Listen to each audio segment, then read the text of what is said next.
Hi everyone, this is Bonus and today's video is about the Croissant and the Danish, the last part of French classical pastry. If you haven't watched the previous videos, it's there in my playlist, which is mentioned as the French classical pastries. If you click on that, you'll be getting all the 7 classical pastries in detail. I have explained in detail, right? So don't forget to watch. And yes, the roots of pastry, I have already started uploading. Watch that. It's going to help you to understand what exactly the pastry is all about. My motto is to help you with the pastries, just make it simple. Don't go for like complicated. Everything is possible, just go through, understand and make it easier. My motto here in this channel is to make things easy, where you can easily understand all the things in detail, right? So here we go and start the session. And yes, don't forget to subscribe and press the bell icon and give a thumbs up, right? It takes a lot to make these videos, so a subscribe will be really appreciated. Thank you so much, and let's start the session. All about the Croissant and the Danish. Before start, I want to add one more point. This is the last part, right, where the Croissant and the Danish is the last one. So if you haven't watched the previous one, watch, because everything is related somewhere here and there, right? In those videos actually I've added a lot of tips and tricks, right? We're going to help you a lot to understand, and whenever you go for making process, you'll be getting the best result, right? And if you haven't watched the pastry roots, right, watch that. And also you can go through my description, all the links are there. It's available, right? So for an excellent croissant, what's the important thing is the ingredient, right? Why? Because for the croissant, because when it comes to croissant, two things is very important. One is the flour and the butter, and the rest is the technique, other things which you have to take care of it, like sheeting, right, folding. And folding also I have already shared in my puff video, the previous videos. Well, about the croissant, I'm gonna explain you everything about the croissant here, but the typical way of making croissant already I have been shared in the puff. If you watch my puff pastry, right, the puff in detail, it has 5 parts, right, 5 parts, because same process. The croissant and the puff is the same process, but one thing is difference here, that it has a yeast and puff doesn't have yeast. Simple as that, right? So what's the puff one? You will understand the whole croissant and puff process are the same. Clear with this? For an excellent croissant, the quality of ingredients matters. The butter, as I said, butter and the flour. These two things is very, very important. Clear? And after that, these things matters. Then the technique, right? The right technique, temperature, how you maintain it, because yes, when it comes to lamination, temperature and technique is important. And then your fold also. Clear? So about the ingredients, it's about the flour, milk, egg, butter. Again, when it comes to butter, exactly, have to go for the dry butter, because dry butter gives you more time, more times to deal with the dough. Clear with this? Into lamination. Clear? Then we have a salt, and here is the Polish one. See, the Polish means we have a two actually, one is Polish, one is Biga. So Polish and Biga I'll explain when I'll come to breads very soon. In the roots actually I'm going to include the breads also. In that I'm going to explain you in detail what is exactly Polish is all about, what is Biga, where exactly it's originated, how which country it is, right? I'll explain you in that. For that reason I don't want to go in detail. So Polish is actually more into flavor, right? Polish is something which is we add for the flavor. So it has actually what? This Polish is made of flour, water and yeast, right? So this is like for the flavor that what we use. Clear with this? So Polish, I'll explain in detail, right? No problem. Here we go. So you can see this is the ingredients that what we use for making croissant: flour, milk, egg, salt and Polish. For better flavor, this is for the better flavor, and rest, this all things matters when you're going to go for the process. Clear? What are the factors? Here we go. Time in the terms of resting and proofing. Yes, because croissant has yeast, right? That's the reason the resting and the proofing is important. How much time it takes actually, for the proofing process. Generally it takes 3 hours. You can go 2 hours also. Better proofing, nicer honeycomb is going to be. Honeycomb, when we cut the croissant, right? You get the honeycombs. That is the thing. I'll show the picture. You can see the picture. Yeah, this is the honeycomb, right? This is what exactly depends how long you're proofing. You can't be go over proofing, you can't be go under proofing. If you want a proper croissant, but maximum time people is to go 3 hours, not less than this. Matters is the end result, right? As much is proof, that much nice honeycomb you're going to get, right? Here we go. You clear with this factor now? So here I have a one note. Let's figure it out. The dough contains yeast must be maintained in the freezer to retard the proofing process. See, the thing is, because we have a croissant with us and it has a yeast, I mean the dough croissant has a yeast, for that reason we just cannot keep this thing in a chiller. Means when we're done with the dough, I mean, here we go. This is the dough, okay? We are about to go to laminate. This is just the dough. There's no butter in it, right? No butter slab. Clear? This is just the dough, and this dough you have to go for the rest. As I said here, resting is important. So when we're going to give resting to this dough, we cannot just gonna keep in the chiller, you know, it's gonna be go in the freezer. Why? It's gonna be straight go in the deep, what we say in a hotel, deep, right? Because this required a proper cold. Otherwise what happened in the chiller also, slowly gradually the yeast will develop and it will rise. I mean the size, the thinness of this, once you're done, the thinness of this dough, the thinness, I mean this side thinness will be this much. If you keep in the chiller, slowly gradually it will proof and it's going to be this much. To stop proofing, have to have keep in the, so the dough have to have go in the deep, right, in the freezer. So what happened, the yeast will stop working. I mean it's going to be completely slow down, right? You know what about the yeast dormant stage? Yes, in the yeast chapter I have already uploaded in my video. You can go to the playlist or you can find in the link in the description. Go for the yeast. I mean, you know, like every single thing is connected to each other. For that reason I used to say all the time that go part by part, that what I'm uploading actually, right? And also I have made a playlist where it's completely written over there as a classical French. If you click that, all the parts you can get easily, you know, back to back it will play automatically. When it comes to puff, we can go to the chiller. When it comes to puff, we can go to the chiller, but when it comes to croissant, we have to go for the deep freezer, right? Because it has a yeast, so yeast will start developing in the chiller also. So we're going to the minus. So in this minus degree Celsius, what happens? The yeast will not develop. I mean, it will it's going to be like not kind of a dead. It's going to be sleep, right? In the minus, yeast will go completely sleep. So there's nothing developing here. There will no proofing will be take place. Clear? That's the only reason croissant dough have to have go in the deep freezer. Clear? Just to stop the proofing, right? So it's supposed to be flat. The way you have just kept inside the deep, you'll be getting exactly the same. Clear? No change.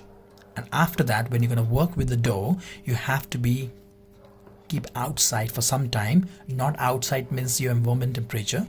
Go in the chiller just because of to defrost it. Clear? That is the reason we have to thaw it, right? We don't really just directly bring out the frozen thing straight out of the temperature, normal temperature. No, we'll take to the chiller. I mean, step by step, we'll be start increasing the temperature. I mean, this is like the dropping it I'm showing here. It is going to be increasing the temperature, right? From minus to 1, 2, 3, slowly, gradually. We are just thawing it. If you keep any frozen berries or something like that, you cannot just bring it and use it, right? You thaw it. Means the crystal ice crystals and all, you want to just go away because the ice crystals also has moisture in it, right? So when you thaw, it actually give you some kind of a sweat, right? Sweat on the dough, the top of the dough, because it's completely frozen. And when you'll bring to the normal temperature, brings to the chiller also, it will start, whatever the temperature, the minus thing is coming to this right now, right? Minus thing comes to 2 or 3 Celsius now. For this actually, increasing temperature, right? Increasing temperature, minus to plus coming up. So it will increase the temperature. So what happened? It will form a sweat kind of a thing, right?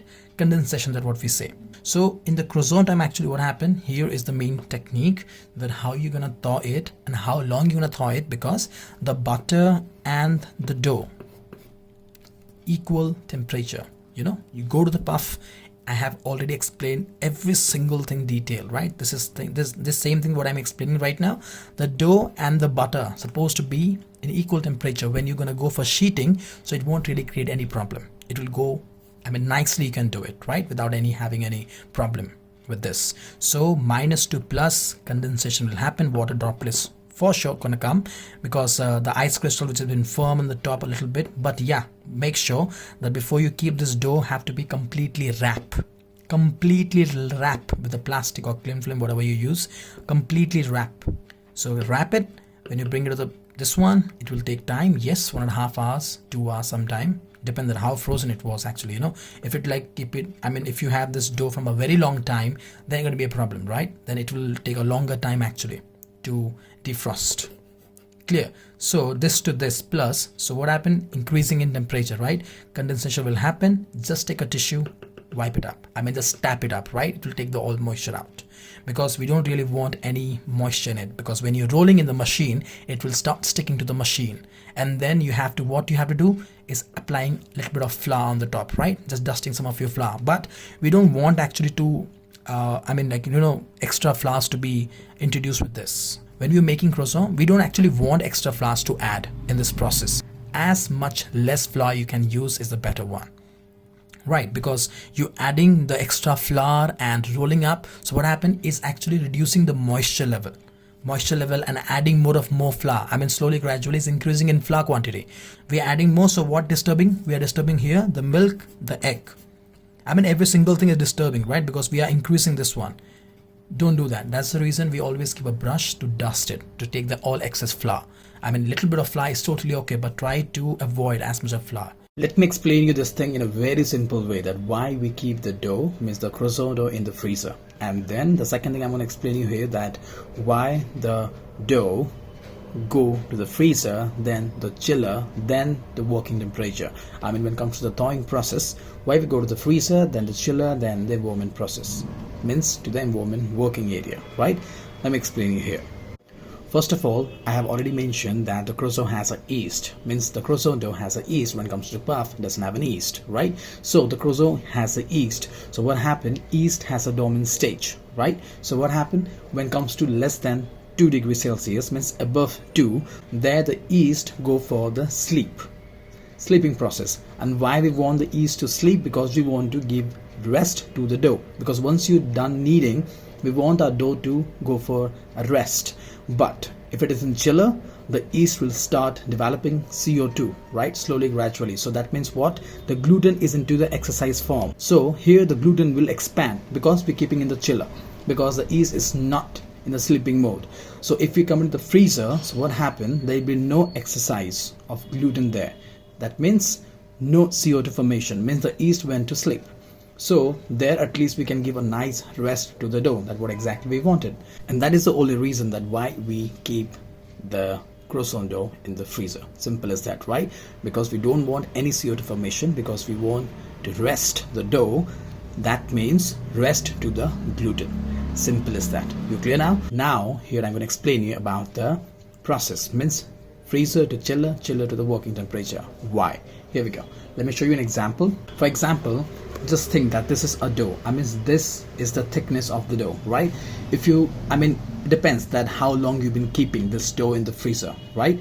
So for example, we have kept our dough for 2 days, right? So now we want to defreeze, right? Means we have to thaw the dough before we start lamination process. So what we're going to do when it is in the freezer, right? So this is already in -18 degrees Celsius, right? And here we want to drop the temperature, means changing to -2 plus. That means from the -18 to slowly gradually -10, then -2, -1, then 1, 2, 3, 4. Means slowly gradually we are increasing the temperature of the dough to make it thaw.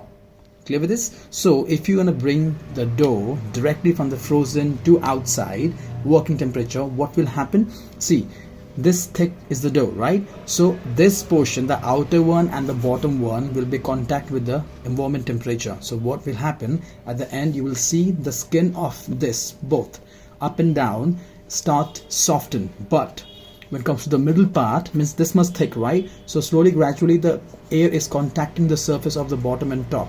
But when it comes to the middle one, it's not happening, right? It like, that means just the upper layer.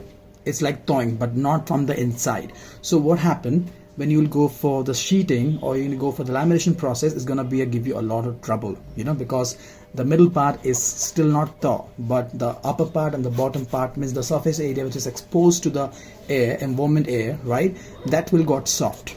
You getting me? That portion is getting soft, but we want the whole dough to be having a all the way balanced temperature. Get it from the freezer, then you put in the chiller. So what happened? Slowly, gradually, the cold is there, but at least not that cold or not that environment temperature that will be exposing. So slowly, gradually, it will thaw and it will becomes, it will just balance the whole temperature, all even layers. All the even dough, this thick. You getting what I'm trying to explain you here? This is the only reason that we bring from the freezer to chiller. So slowly, gradually, it will drop, not like sudden drop. Sudden drop will be happen in the outside, right? If you're going to keep in the environment temperature, I'm talking about working area, right? So not directly from the freezer to environment temperature. We should go freezer to chiller, slowly, gradually dropping the temperature. So the conclusion is slowly, gradually dropping the temperature will be better. So the all the way when we're gonna go for the sheeting process, so the upper, middle and the inside one, the core of the dough will be having the exact same temperature all the way. So that's the only reason we want all the way softened, right? That is the only reason we have done it. Means this process, from freezer to chiller, chiller to working temperature. Clear with this? Don't forget to share, right? So this is what exactly the croissant is all about, the techniques, and after this, whatever I have explained it in the puff, exactly the same process for the croissant. Just the difference is yeast. The croissant dough is the same for Danish, but when it comes to Danish, it's little rich. How? Because what is exactly brioche? I'll explain this also later coming up in the breads. If you want to know what exactly brioche, I have already made this product actually, and already have uploaded in my YouTube channel. See how to make brioche bread. In that I have explained what exactly brioche, how to check the proofing, how to check the window pin, every single thing I have explained in it. That video will help you to to understand what exactly brioche and what are the things we generally add in it. Clear? And that too also in detail, right? Don't forget to watch that. I'll add that link also in my description box. Clear? So Danish is made of a croissant dough, is another method, right? Croissant dough, same thing, but another method. Why? Because with a brioche style dough. Because the Danish, we generally make a brioche style dough. Brioche is a little rich, we can say enriched. Richer dough means contain more eggs, but not enriched as regular as brioche. Brioche style dough, right? But not exactly brioche. Clear with this? Not exactly brioche dough that what we use for Danish. No, it's a croissant dough, but a little richer side. How? Richer dough means contains more eggs. It has more eggs actually. When it comes to this, it has more eggs. Not enriched as a regular brioche. Brioche is enriched, right? But when it comes to this, not that much, but near to brioche you can say, because we are adding more into eggs. Well, normally people don't really go for adding more eggs. They just use the croissant dough in the same Danish. If I am making a croissant dough, I'll use for the Danish straight down. It's not about something that I will be adding some more extra eggs to my croissant dough and then making Danish, If you really just, if you have a shop and that's completely focused on Danish, like a very famous Danish, then you cannot play around with this. You have to go for a little more extra eggs. Like genuine one you would like to give to people. If you have a really, if you specialize in Danish, then you have to go for this.